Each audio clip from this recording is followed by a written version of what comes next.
Welcome to my channel, Stay Inspired PH. Thank you for visiting my channel. I'm Doran Bakani.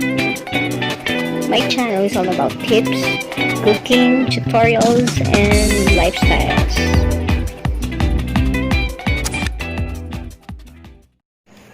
Ayan, welcome back to my channel po. For today's video ay pag-aaralan po natin ang issue po ngayon na very hot na issue or very trending issue ngayong mga panahon na to. So ano po yun?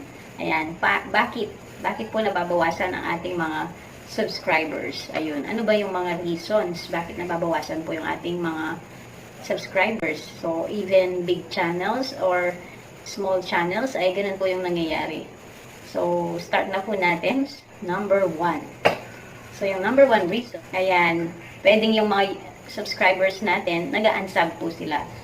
So, may mga tendency na yung iba sa ating mga subscribers ay nag-unsub. So, one reality po yun na minsan talaga ay mayroong mga nag-unsub sa ating mga subscribers. Or baka hindi na gusto yung content natin. Kaya yun, nag-unsub na. So, yun po yung isang reason. Number 2. So, yung pangalawang reason is inactive subscribers. So, meron po tayong mga subscribers na hindi na active sa YT. So, halimbawa, yung mga palabas po natin, yung mga nag-subscribe sa atin, so, hindi na tayo pinapanood. So, kailangan, yung mga nagsasubscribe sa atin, pinapanood pa rin po yung mga ina-upload natin. Hindi man madalas, dapat kahit sumilip lang, ganun. At least man lang yung kahit once a month, once a week. Yun po. So, kailangan pinapanood pa rin ng ating mga subscribers ang ating mga content na ina-upload. Kaya, importante rin po iyon. At, kailangan din po, meron tayong mga bagong upload na video. So, kung hindi po tayo consistent din, anong papanoorin ng mga tao, di ba?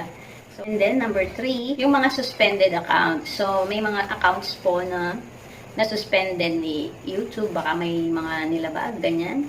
So, suspended na yung kanilang channel. Kaya, yung mga sinubscribe lahat ng channel na yun ay mawawala. So that's number 3. So, 4, yung sub for sub. So, although aware po si YouTube na meron sub for sub, so, yan, nanggagaling din dun yung mga isa pang tinatanggal. Yung mga sub for sub. So, actually, labag talaga yun kay YouTube. Halos na nagiging violation yung sub for sub. Then, yung mga gumagamit ng mga pinapaboost nila yung mga subscriber nila. Pwedeng bumibili sila ng subscribers. Ayan. Nadidetect din ng system ni YT kung totoo ba yung mga nag-subscribe sa ating channel. So, kung baka may mga machine lang or computers, robot, ganyan. So, yung mga ganun minsan, yung mga ganun ay nadidetect po ni YouTube. Kaya kung may mga nagpapaboost dyan na hindi mga organic na subscribers, ayun, may system or may means para ma-detect po iyon ni YouTube. Number 6, yung mga spam accounts po natin. So, may mga spam accounts na tinatawag. Yun yung mga, meron ding means si YouTube na nadidetect niya yung mga na-spam na accounts.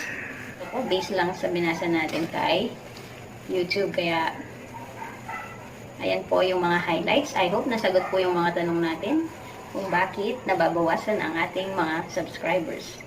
So, kung may questions po kayo, ayan, or suggestion, pwede nyo pong i-comment down below. Ayan, para magkaroon din po tayo ng next topic. Mag-comment lang po kayo sa ilalim. And then, huwag lang pong kalimutan ang ating subscribe button. Paki-like and share na din po. At video at ang mga tutorials po natin. Abangan nyo po, ayan, meron tayong new uploads at ang ating mga playlist dyan na pwede nyo pong panoorin din. Ayan, again, thank you and see you on my next